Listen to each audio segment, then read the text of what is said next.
शासनपति प्रभु महावीर स्वामी को हम वंदन करते हैं। सभी गुरु भगवंतों को तिकोतों के पाठ से वंदन करते हैं। श्रद्धावान भाई और बहनों, आपके अंदर विराजित आत्मा को माजिलगांव से सुभाष कोठारी का सादर प्रणाम, सादर जय जय। उत्तराध्यायन सूत्र के 8वें वर्ग पर ये मेरा 7वां वीडियो है। कल हम चौथे गाथा का चिंतन कर रहे थे। चौथे गाथा में गुरु भगवंतों ने क्या कहा है? सवम गंतम कलहम च विपजयता वियनम भिक्खु सव्येषु काम जायेषु पासमानो न लिपयिताइम। यानी लिपई यानी लिप्त नहीं होना। कौन नहीं होना? जो गुरु भगवंत हैं, वो 6 काय जीवों की हिंसा से बचते हुए और जो पूर्व में जो संयम के पहले जो संसार के अंदर जो भी घटना घटित है उससे लिप्त नहीं होते हुए, यानी पहले के विचार साथ में रखकर अगर 6 काय जीवों की हिंसा से बचना होगा तो ये संभव नहीं होगा। इसीलिए गुरु भगवंतों ने यहाँ पर ग्रंथि यानी ग्रंथि भेद, जो पूर्व का ग्रंथि भेद है, जो कलह है, उसका त्याग करके 6 काय जीवों की रक्षा करना ये मुनि का काम है। फिर हमारा क्या काम है? जो घर के अंदर जो सीनियर हैं उन्होंने ये सोचना चाहिए, माता पिता ने, दादा दादी ने ये सोचना चाहिए कि मैं दीक्षा तो नहीं ले सकता हूँ, लेकिन जिस तरह से गुरु भगवंत आचरण करते हैं वैसा आचरण भी नहीं कर सकता, लेकिन कोशिश तो कर सकता हूँ ना। फिर गुरु भगवंत किस बात को पहले प्राथमिकता देते हैं कि पूर्व के जो दोष है, वैसे ही जो बचपन में तारुण्य अवस्था में जो दोष हुए हैं वो दोष मेरे इस उम्र में इस हालत में न लग पाए, इसका चिंतन करे। घर के माता पिता अपने पूर्व के बचपन में लगे वाले दोष है, वो दोष का अवलोकन करके वो भविष्य में न हो, इसका ध्यान रखते हुए 6 काय जीवों की रक्षा करते चलना चाहिए। इस तरह से अगर घर के माता पिता का व्यवहार होगा तो उस घर के अंदर कलह होगा क्या? वो घर अशांत, वो परिवार अशांत होगा क्या? लेकिन आज हम देखते हैं जो सीनियर हैं वो अपने पुराने विचार छोड़ने के लिए ही तैयार नहीं है। उसमें नहीं छूटे तो मत छोड़ो, लेकिन उसके अंदर सुधार तो करो ना, उसके अंदर कमी तो लाओ ना।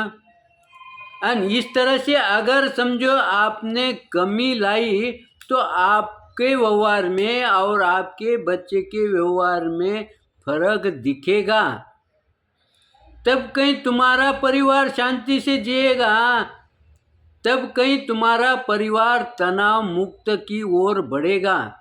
इस तरह से चौथे गाथा के अंदर गुरु भगवंतों ने समझाया है। तो अब आगे 5वें गाथा में गुरु भगवंत क्या कहते हैं? देखिए, शास्त्र की जो बात है वो हमारे व्यवहार में कहाँ कहाँ उपयोग में आती है, इसका चिंतन करें। आगे 5वें गाथा में क्या कहते हैं? भोगा मिस दोषा निसन्ने हिये निश्चय संबुद्धे ओचन्ते बाले ये मंदिये मूढ़े बज्जई मचिया व खेलम्मी। यानी बाले यानी बालपन जैसी हरकतें नहीं करना। आगे क्या कहते हैं, मिस यानी आमीनेश रूप से भोगों के तरफ, दोषों के तरफ अगर देख के वो अगर व्यवहार करेगा,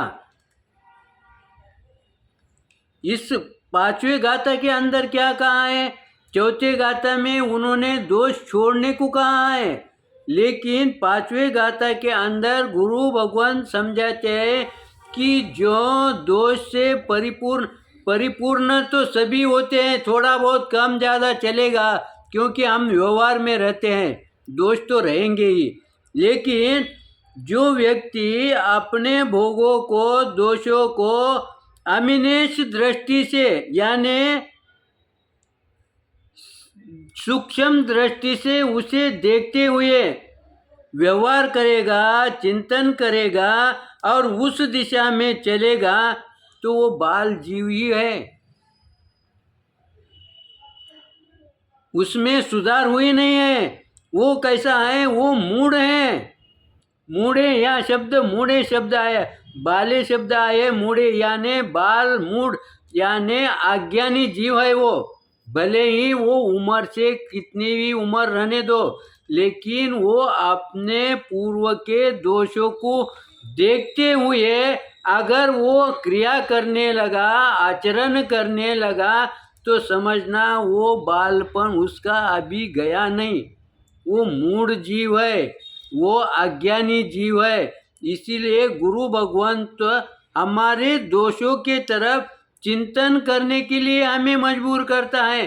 तो फिर ऐसा जीव क्या करता है, जैसे स्लेम में यानी जो गंदगी के अंदर जीव जंतु चिपक के बैठ जाते हैं, कोई चिकनी गंदगी होंगी, उसके अंदर कोई मक्खी बोलो, कोई जीव बोलो, अगर चिपक गया संयोगवश से, तो वो उसमें से निकल पाता है क्या? वो छटपटाता है, लेकिन उसको निकलना संभव नहीं होता, वो परेशान होता है। वैसे ही उसकी उपमा हमें गुरु भगवंतों ने दी है। अगर तुम बार बार अपने दोषों को देखते हुए वैसे ही अनुकरण आगे करते रहेंगे, उस दोषों को देखना काय के लिए देखना, सुधार करने के लिए देखना, उस दोषों में कमी लाने के लिए देखना। लेकिन यदि हम उस दोष को देख के अगर व्यवहार करने लगे, उसने मेरे साथ ऐसा व्यवहार किया, इसने मेरे साथ ऐसा व्यवहार किया, तो फिर मैं कैसा करूं, यानी मेरा उद्देश्य कैसा रहेगा, उसे प्रति उत्तर देने का वो सोच रहेगी। अगर उससे बदला लेने के विचार से अगर हम कोई व्यवहार करते हैं, कोई आचरण करते हैं, तो हमारा ये दोष निकलने वाला नहीं है, हम उससे निकलने वाले नहीं हैं। फिर हम इतना शास्त्र पढ़ के सामायिक प्रतिक्रमण करके हमें लाभ क्या होगा? इसीलिए गुरु भगवंत कहते हैं कि हमें शास्त्र ये दिशा दर्शक है, ये मार्गदर्शक है। कोई भी, जैसे प्रभु से इंद्र ने कहा था कि मैं आपकी कुछ सहायता करूं क्या, उस समय प्रभु ने क्या कहा कि ये संभव नहीं है। फिर वैसे ही अगर हम सामायिक करते रहे, जाप करते रहे, तो उससे हमें छुटकारा मिलेगा क्या? उससे छुटकारा नहीं मिलेगा तो क्यों करना? उससे छुटकारा कब मिलेगा? उसका क्रिया करते समय, सामायिक करते समय हमारे दोष देखना। इसीलिए हमारे सामायिक में 32 दोष कहा है, उसमें से कौन से दोष है? सिर्फ चिंतन करो। जब तुम चिंतन करेंगे तब वो दोष से मुक्त होने के भाव जगेंगे। अगर तुम कहेंगे कि मैं दोष मुक्त सामायिक करूँगा, तो ये संभव नहीं है। पहले तुम्हें वो दोष को देखना पड़ेगा, उसका चिंतन करना पड़ेगा, उसका बार बार आचरण में या अपने विचारों में लाना पड़ेगा, तब कहीं वो दोष निकल जाएंगे। ऐसा दोष नहीं निकलेंगे। इस तरह से समय को देखते हुए हम यहाँ रुकते हैं। मेरे चिंतन के अंदर कुछ गलत आया होगा, विपरीत आया होगा तो आप क्षमा करेंगे, सही आया होगा तो लाइक करेंगे, शेयर करेंगे। इसी आशा के साथ ओम शांति।